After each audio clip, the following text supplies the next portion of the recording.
There are those jokes, like what did the big chimney tell to the small one? You are too young to smoke. So what did the big hand of the clock tell to the small hand?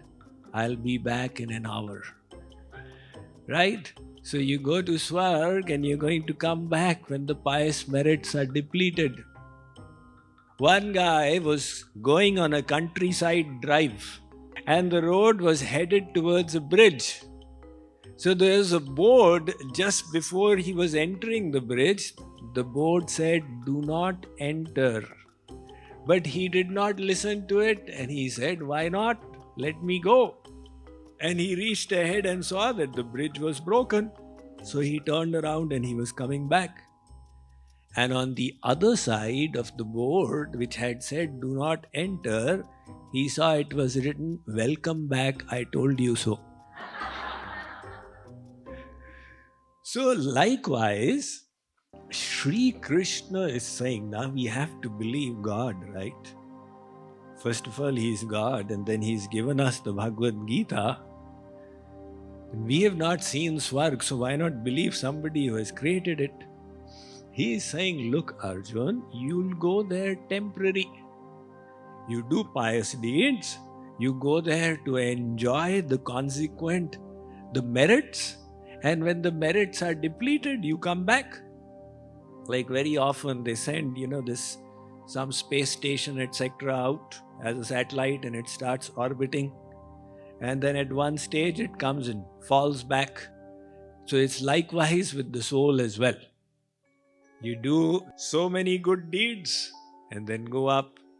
Keep on enjoying them until they are depleted.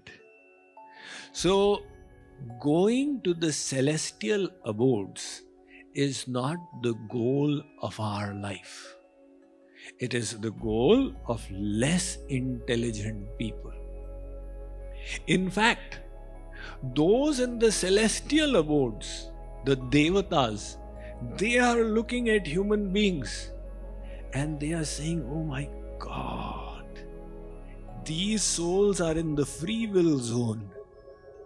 If I get a chance to come back, I will now not try to go to Swarg. I will try and achieve the supreme goal, which is God realization." That is why the scriptures are full of it.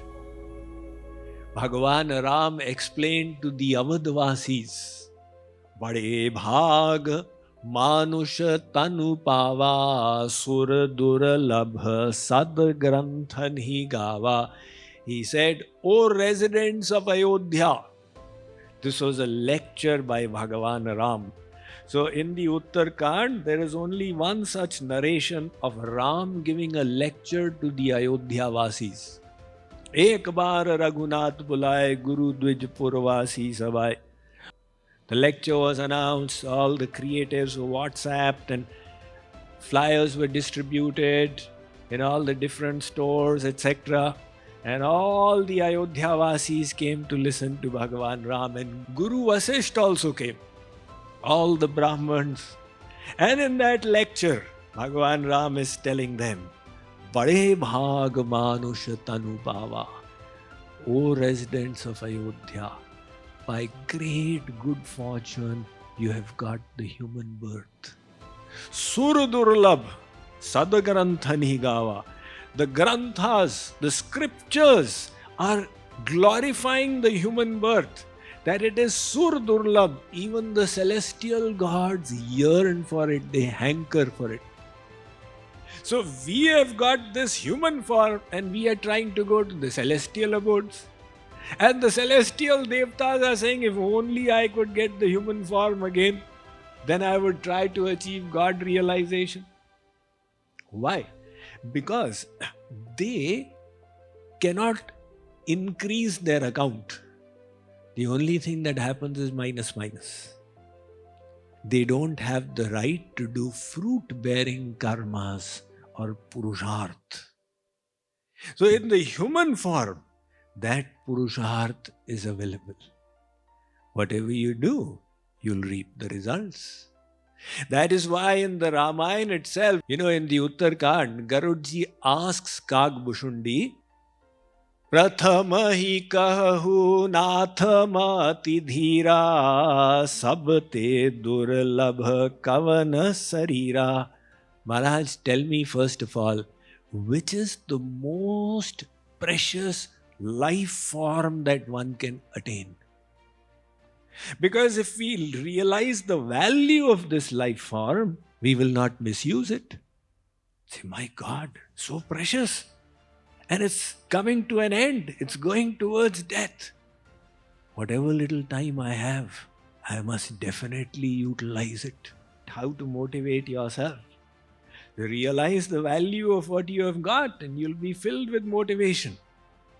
So, Garudji says, Maharaj, in these 8.4 million species, which is the most precious form to get? So Kagbhushundi answers, Naratanu samanahi kavani udehi jiva chara chara jachat jehi. Are Garudji, there is no other form like the human form. Char achar, all the other living beings are praying, Yachat jehi. Please make me a human being. Please make me a human being. And we people have got this human form. So what we need to do now is to remember this human form is special in two ways. It's special in comparison to the creatures because they don't have the Gyan Shakti, the power of knowledge.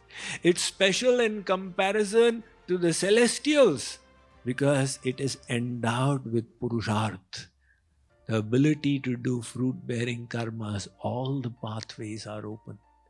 And that is why the supreme goal, which is God realization, can only be achieved in the human form.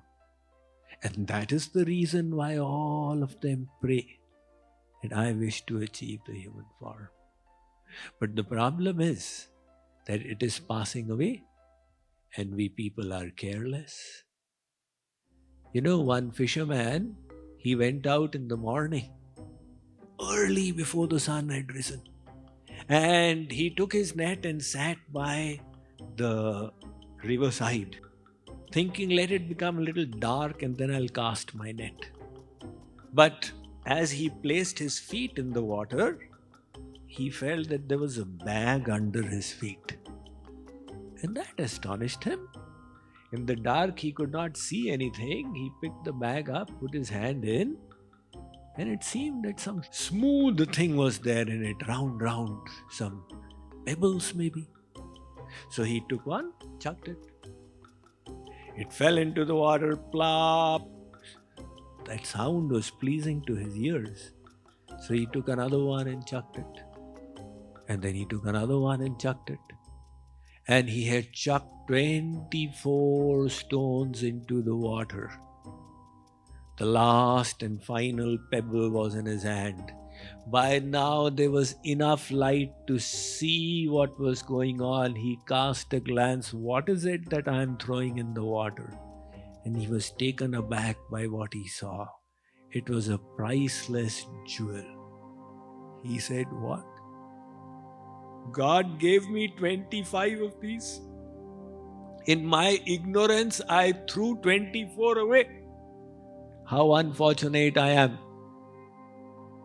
But he was still fortunate. He got at least one in his hand.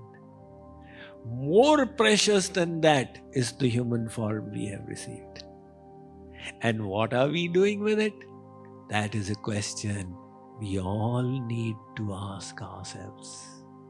So Sri Krishna says that, look, if you use the human form to go there, then you will be there for a little while and then you're going to come back. So instead of that, what should you make as your goal? Let's find out from the next verse.